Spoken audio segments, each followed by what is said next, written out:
Betting के बारे में सुना है? वही बेटिंग जिसमें इन्वॉल्व दो या दो से ज्यादा पार्टीज किसी खेल में हार या जीत को प्रेडिक्ट करते हुए अपना पैसा दांव पर लगाती हैं। खेल के अंत में जिसका प्रेडिक्शन सही निकलता है वो जीत जाता है। लीगल और इलीगल दोनों तरीकों से रन होने वाली ये बेटिंग एक्टिविटीज हॉर्स रेसेस जैसे शॉर्ट ड्यूरेशन गेम से लेकर क्रिकेट जैसे लॉन्ग ड्यूरेशन गेम तक में देखने को मिलती है। ड्रीम 11 या बेट 365 ऐसी एप्स हैं जो इलीगल वे में लोगों को बेटिंग करने का प्लेटफॉर्म प्रोवाइड कराती हैं। लेकिन दोस्तों, बेटिंग का दायरा केवल खेलों तक ही सीमित नहीं है, बल्कि आज बेटिंग अनेक स्फीयर्स के साथ जुड़ गया है। उदाहरण के तौर पर लोग इलेक्शंस में कौन सी पार्टी कितनी सीट्स पर जीतेगी इस पर भी बेटिंग करते हैं। ऐसा ही एक स्फीयर है शेयर मार्केट। दरअसल कुछ लोग शेयर या स्टॉक मार्केट को भी बेटिंग से जोड़कर देखते हैं। आने वाले समय में किसी शेयर का प्राइस ऊपर जाएगा या नीचे, ये प्रेडिक्ट करते हुए एक व्यक्ति अपना पैसा शेयर मार्केट में लगाता है। अगर उसका प्रेडिक्शन सही निकलता है तो वो उससे प्रॉफिट बना लेता है, और अगर उसकी कैलकुलेशन गलत हुई तो उसे नुकसान उठाना पड़ता है।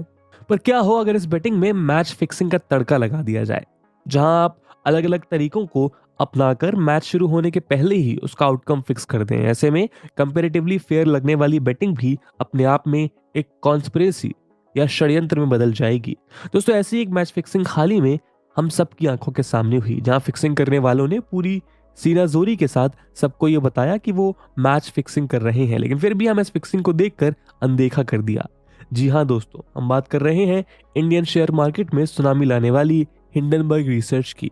वही हिंडनबर्ग रिसर्च जिसकी एक रिपोर्ट ने न केवल अडानी ग्रुप की लिस्टेड 7 कंपनीज के मार्केट वैल्यूएशन को 125 बिलियन यूएस डॉलर से भी ज्यादा का झटका दिया है, बल्कि जिसने फंडामेंटली स्ट्रॉन्ग कहे जाने वाले इंडियन स्टॉक मार्केट को भी मुंह के बल गिरने पर मजबूर कर दिया। लेकिन इन सब के पीछे किसी ने इस बात पर गौर नहीं किया कि जहां एक तरफ इस मार्केट क्रैश से इंडियन इन्वेस्टर्स खून के आंसू रो रहे थे, वहीं दूसरी तरफ हिंडनबर्ग पर्दे के पीछे बैठकर अपनी जेबें भर रहा था। तो आप पूछेंगे कि वो कैसे? तो चलिए आज के हमारे इस वीडियो डिस्कशन में हम हिंडनबर्ग रिसर्च के काम करने का तरीका और वो पैसे कैसे कमाते हैं इस पर चर्चा करेंगे, या फिर दूसरी भाषा में कहें तो हिंडनबर्ग का वो चेहरा जो अभी तक सबसे छिपा हुआ है वो आपके सामने लाने की कोशिश करेंगे। लेकिन आगे बढ़ने से पहले मैं आपको बता दूं कि इस वीडियो की importance UPSC mains GS paper 3 के इंडियन इकोनॉमी और पेपर 4 के एथिक्स एंड कॉर्पोरेट गवर्नेंस से रिलेटेड सेक्शन के लिहाज से काफी इंपॉर्टेंट है। इसके बारे में हम वीडियो के अंत में और भी बात करेंगे, पर फिलहाल के लिए अपने डिस्कशन को हम आगे बढ़ाते हैं। दोस्तों, प्रीलिम्स को यूपीएससी की परीक्षा का आयरन गेट माना जाता है, क्योंकि 10 लाख बच्चों में से प्रीलिम्स में मात्र 10,000 बच्चे मेंस लिखने के लिए सिलेक्ट होते हैं, जो इस एग्जाम के सिलेक्शन रेट को 1% से भी कम कर देता है। और इसी दुविधा और कठिनाई को समझते हुए स्टडी आईक्यू आप सबके लिए लेकर आया है SIP यानी सक्सेस इन प्रीलिम्स प्रोग्राम, जिसके अंतर्गत मात्र 90 दिनों में आप प्रीलिम्स के आयरन गेट को क्रॉस करने में सक्षम हो जाएंगे। क्योंकि इस प्रोग्राम में आपको भारत की सबसे बेहतरीन फैकल्टीज से 200+ आवर्स की लाइव रिवीजन क्लासेस मिलेंगी, और इन लेक्चर्स के बाद आपको रिवीजन बुकलेट्स मिलेंगी जिससे आप स्टैटिक और करंट कंटेंट को रिवाइज कर पाएंगे। सीसैट की वर्कशॉप्स होंगी, और साथ में आपको मिलेंगे यूपीएससी के मिरर टेस्ट और ऑल इंडिया ओपन टेस्ट, जो आपको आपकी तैयारी का सही फीडबैक देंगे। दोस्तों, इस प्रोग्राम के अंतर्गत इन बैचेस में क्लासेस की स्टार्टिंग 7 फरवरी इवनिंग 7 PM से हो रही है। और आपको ध्यान रखना है कि इसमें अवेल करते वक्त आपको AG लाइव कूपन कोड जरूर यूज करना है, जिससे इस प्रोग्राम के प्राइसेस ऑलमोस्ट हाफ हो जाएंगे, और मात्र 6,000 रुपीज के सुपर डिस्काउंटेड प्राइस पे आप इन बैचेस को अवेल कर पाएंगे। इन बैचेस से रिलेटेड सभी इंपॉर्टेंट लिंक्स आपको पिन कमेंट और डिस्क्रिप्शन में मिल जाएंगी। बाकी सभी अपडेट्स के लिए आप मुझे मेरे सोशल मीडिया हैंडल्स पे फॉलो कर सकते हैं। दोस्तों, 27 जनवरी को अडानी एंटरप्राइजेस अपने इन्वेस्टर्स के लिए 20,000 करोड़ रुपीस के शेयर्स का ऑफर रिलीज करने को तैयार थी। State control life insurer LIC Adani enterprises limited की न्यू FPO यानी फॉलो ऑन पब्लिक ऑफरिंग में भी एंकर इन्वेस्टर थे, और प्रोस्पेक्टिव इन्वेस्टर्स के साथ साथ सारा शेयर मार्केट अडानी ग्रुप के इस FPO का दिल थाम कर वेट कर रहा था। ऐसा इसलिए था क्योंकि बीते सालों में अडानी ग्रुप की ग्रोथ को देखते हुए सभी मानकर बैठे थे कि अडानी एंटरप्राइजेस का ये FPO इन्वेस्टमेंट प्रॉफिट्स का एक श्योर शॉट फॉर्मूला बनने वाला है। दोस्तों, हम आपकी जानकारी के लिए बता दें कि FPO या फॉलो ऑन पब्लिक ऑफर उस प्रोसेस को कहते हैं जिसके माध्यम से स्टॉक एक्सचेंज में already listed company existing share holder या न्यू इन्वेस्टर्स के लिए अपनी कंपनी के न्यू शेयर्स इशू करती है। लेकिन इस कहानी में उस वक्त नाटकीय मोड़ आ गया जब 24 और 25 जनवरी के दौरान USA की फॉरेंसिक फाइनेंशियल रिसर्च में स्पेशलाइज एक कंपनी हिंडनबर्ग रिसर्च ने एक रिपोर्ट रिलीज करके सभी जगह तहलका मचा दिया। हिंडनबर्ग रिसर्च की इस रिपोर्ट के नाम था Adani group how the world's third richest man is pulling the largest con in the corporate history. इस रिपोर्ट के पब्लिश होने के साथ ही इंडियन स्टॉक मार्केट में अडानी ग्रुप के शेयर्स तिनके की तरह बिखर गए। नतीजा ये हुआ कि देखते ही देखते न केवल Gautam Adani 10th richest individuals की लिस्ट से बाहर हो गए, बल्कि बीते एक हफ्ते में अडानी ग्रुप की टोटल मार्केट वैल्यू से 125 billion US dollars wipe out हो गए।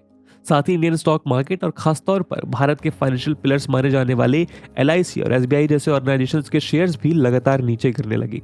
नतीजा ये हुआ कि 2 फरवरी तक अडानी ग्रुप के स्टॉक्स में इन्वेस्ट करने वालों ने कुल मिलाकर 10 लाख करोड़ रुपए से ज्यादा खो दिए। इस सबके बीच हिंडनबर्ग रिसर्च का कहना था कि उन्होंने ये रिपोर्ट 2 साल के रिसर्च और डिटेल्ड एनालिसिस के बाद जारी की है।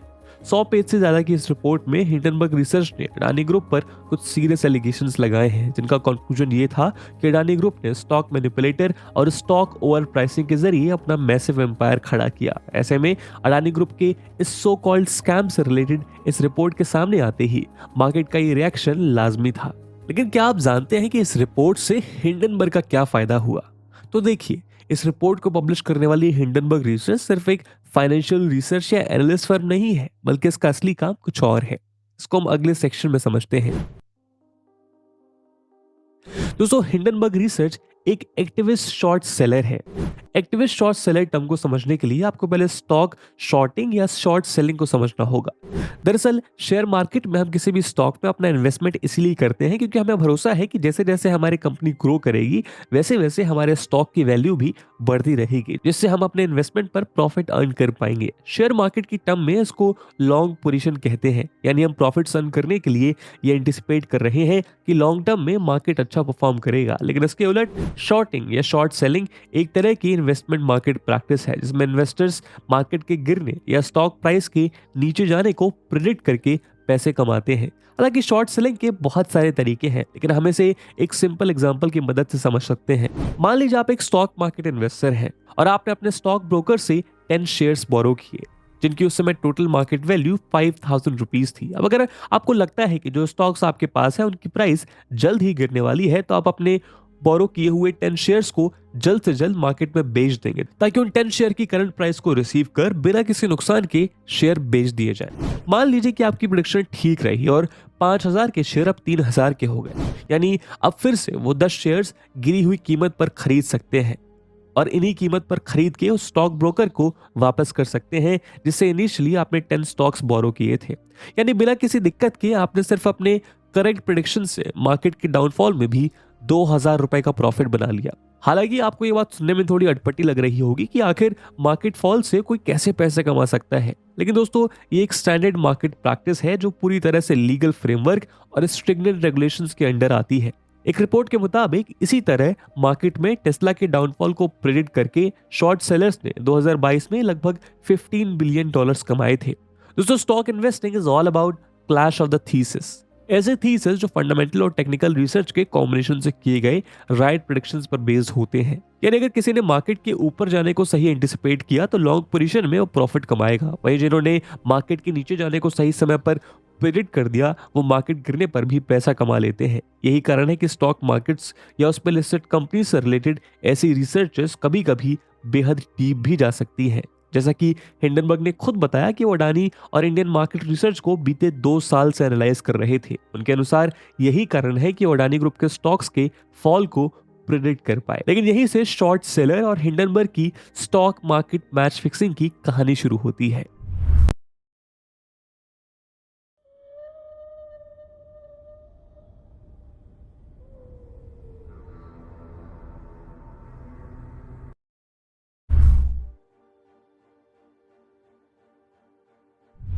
दोस्तों, जब हिंडनबर्ग रिसर्च ने 24 और 25 जनवरी के दौरान अपनी रिपोर्ट पब्लिश की, तब उसने खुद ये डिक्लेयर किया कि वो अडानी ग्रुप को शॉर्ट कर रहा है। यानी चूंकि अडानी ग्रुप एक डूबता हुआ जहाज है, वो बल्क में अपने शेयर सेल करेगा।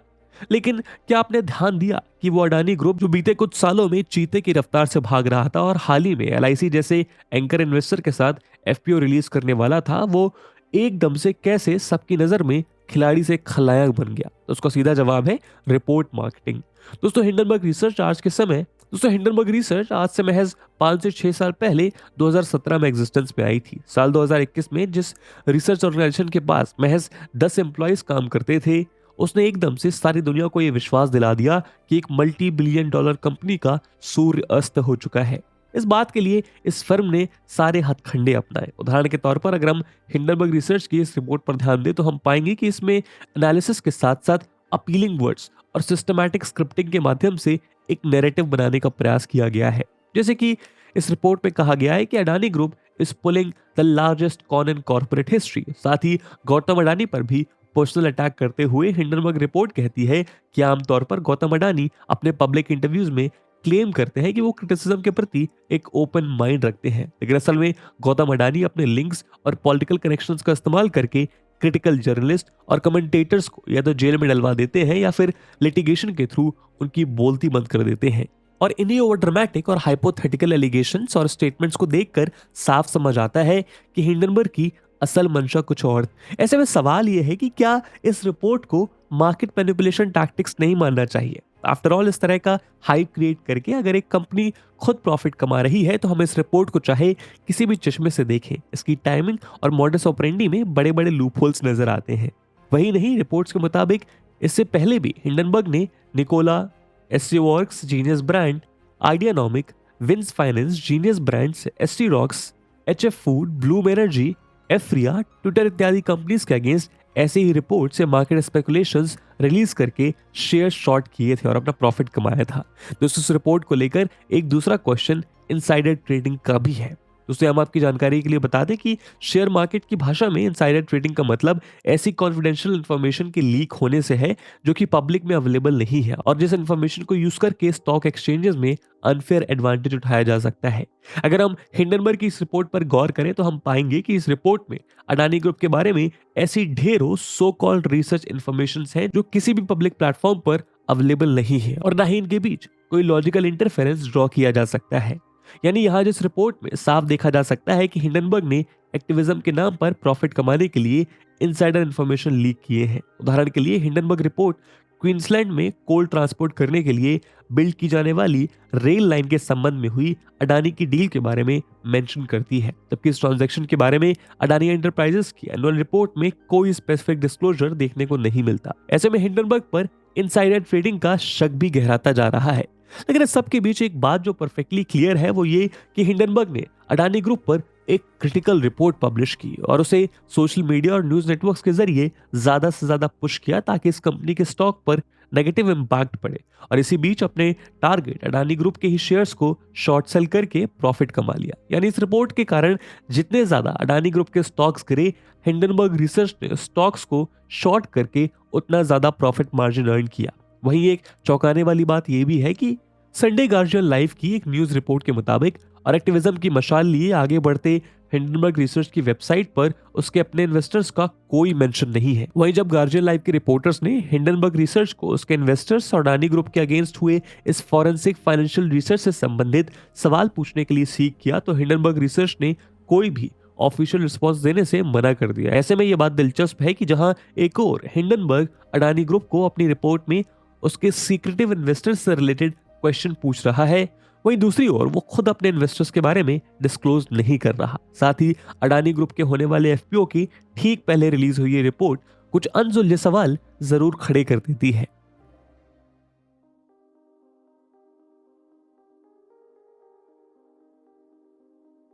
दोस्तों, इस रिपोर्ट के आने के बाद से ही अडानी ग्रुप लगातार बैकफुट पे जाता दिखाई दे रहा है, जहां एक और अडानी ग्रुप के टॉप लीगल ऑफिसर जतिन जलुंधवाला का कहना है कि ये रिपोर्ट एक मैलिशियसली मिस्चीवियस अनरिसर्च्ड रिपोर्ट है जिसका मकसद न सिर्फ एक भारतीय कंपनी को पीछे ढकेलना है बल्कि इंडियन फाइनेंशियल मार्केट और इन्वेस्टर्स को भी नेगेटिवली अफेक्ट करना है। वहीं दूसरी ओर अडानी ग्रुप ने हिंडनबर्ग रिसर्च के अगेंस्ट इंडिया और यूएस दोनों में ही लीगल प्यूनिटिव एक्शंस लेने का फैसला किया है। वहीं इस रिपोर्ट के रिप्लाई में अडानी ग्रुप ने एक 400 पेजेस से भी ज्यादा का एक काउंटर रिपोर्ट पब्लिश की है। साथ ही इन्वेस्टर्स और वॉलेटाइल मार्केट को देखते हुए अडानी ग्रुप ने अपने ओवर सब्सक्राइब्ड एफपीओ को भी विड्रॉ करते हुए इन्वेस्टर्स को उनका पैसा लौटाने का फैसला किया है। लेकिन सबके बीच ही स्टैंडर्ड्स एंड पुअर्स ने अडानी ग्रुप के आउटलुक को नेगेटिव टैग दे दिया। यही नहीं, यूएसए में अडानी ग्रुप की 3 कंपनीज के एडिशनल सर्विलेंस मेजर्स में डाले जाने के बाद S&P डॉ जोन्स सस्टेनेबिलिटी इंडेक्सेस से अडानी एंटरप्राइजेस के शेयर्स को रिमूव करने का फैसला लिया गया। जिसे 7 फरवरी को इम्प्लीमेंट कर दिया जाएगा। साथ ही आरबीआई ने भी इंडियन बैंक से अडानी ग्रुप के एक्सपोजर के डिटेल्स मंगवा लिए हैं।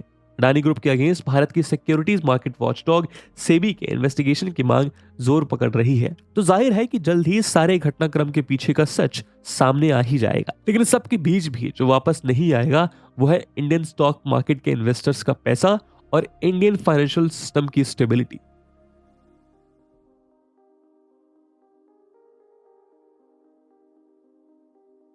दोस्तों, इस वीडियो में हम अडानी ग्रुप को सही या हिंडनबर्ग को गलत बताने की कोशिश नहीं कर रहे हैं।